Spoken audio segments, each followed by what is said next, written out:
Hey guys, welcome back to another TJ Sports video. It's me, Tristan, your host, and we're back with another Let's Talk Sports video. Today, I'm going to be talking about the UFC 302 main card, which goes down tonight. In my predictions on all 5 main card fights, I'm not going to do the 7 prelim fights because not really people watch the prelims. Obviously, sadly, the main card is on pay-per-view, and pay-per-view is extremely expensive, so I can't watch any of these fights, but I'll be following along live through my UFC app, but I am starting to get into UFC, so you might see a little bit more UFC content, as well as basketball and football as that continues. So let's go ahead and jump into it with the first match of the main card, 3 rounds in the welterweight division. We have Randy Brown versus Zaleski dos Santos. This is a pretty good fight. This is an unranked fight. Both these opponents not in the top 15 of their division of the welterweight, neither one. But this is a fight that could potentially get one of the ring. Randy Brown sits at 18-5. He's a pretty good fighter. He's pretty exciting, and then Zaleski dos Santos is 17-4.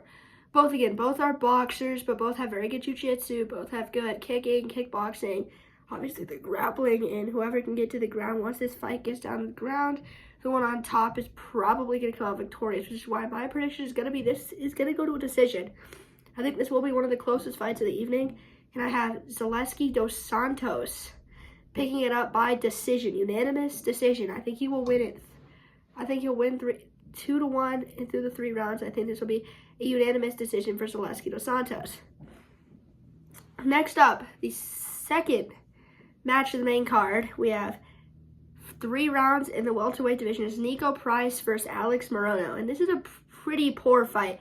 I don't know how this fight found its way onto the main card. Dana White, a little confuzzled by that because Jolton Almeida versus Alexander Romanov was supposed to be on this main card fight, and that's a top 15. That's a ranked matchup in the heavyweight.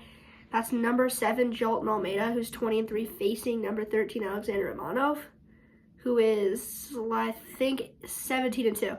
That was originally on the main card. That was supposed to be the second fight in the main card, but they decided that they're going to take that off and move it to the prelims. So it's the second to last fight in the prelims. It's the best fight on the prelims. Instead, they're going to give us Nico Price, who's 15-7, against Alex Morono, who is 24-9. Neither one of these fighters are ranked in the welterweight. Neither one will be ranked after this. 2 old guys that really just aren't that good, and this is a pretty poor fight. I think this is the one fight that brings this card down. This brings this main card down to like a 7.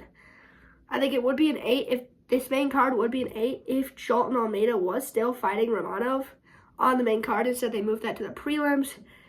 So now we get this fight. We get Morono versus Price, which is somehow on the pay-per-view. I don't understand Dana White, obviously.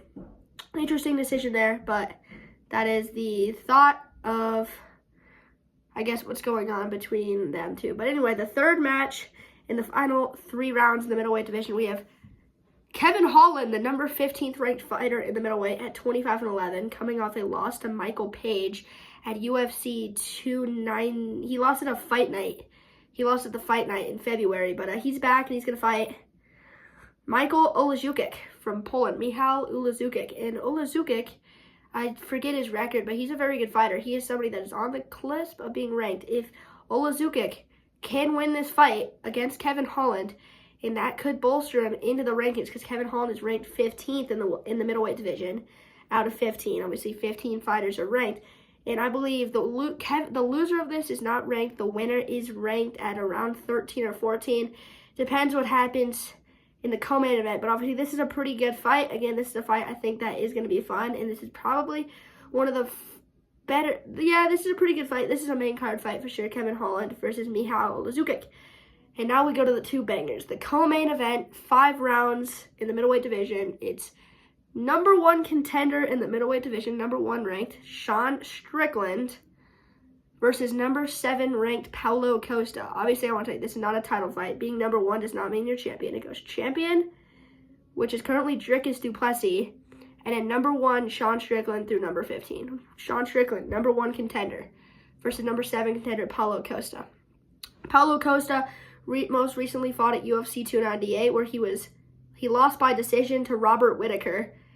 And he's considered to be the curse to every champion because whenever he's fought on a main card, all the champions have lost. Like, most recently, Alexander Volkanovski lost his belt to Poirer at UFC 298. Now it's when Costa lost to Whitaker.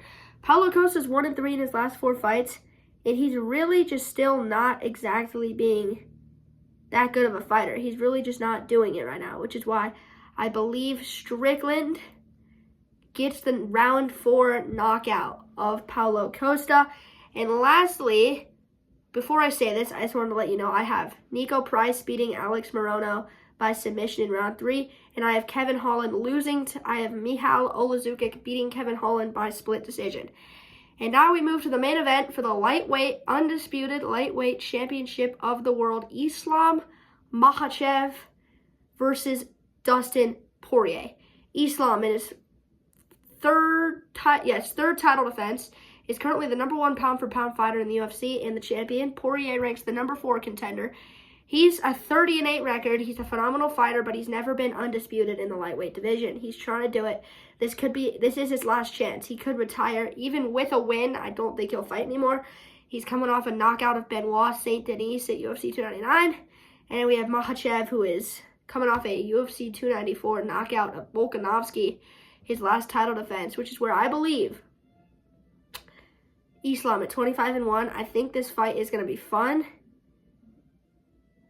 but not exceptional. I think Islam is pretty good in a lot of characters. He's a very good grappler, very good wrestler. Not a great striker. But he can hit. Poirier is a very good striker. But I'm going to go ahead and I'm going to say Islam by submission round 3. So those are my UFC 302 official predictions. Make sure you tune in tonight for ESPN2 to watch the prelims, ESPN Plus for the prelims. And if any of you are getting the pay-per-view, let me know how it goes. Obviously, I can't because pay-per-view is about $80 for just 5 fights. But these are my UFC 302 main card predictions. Peace, and I'll see you guys in the next one.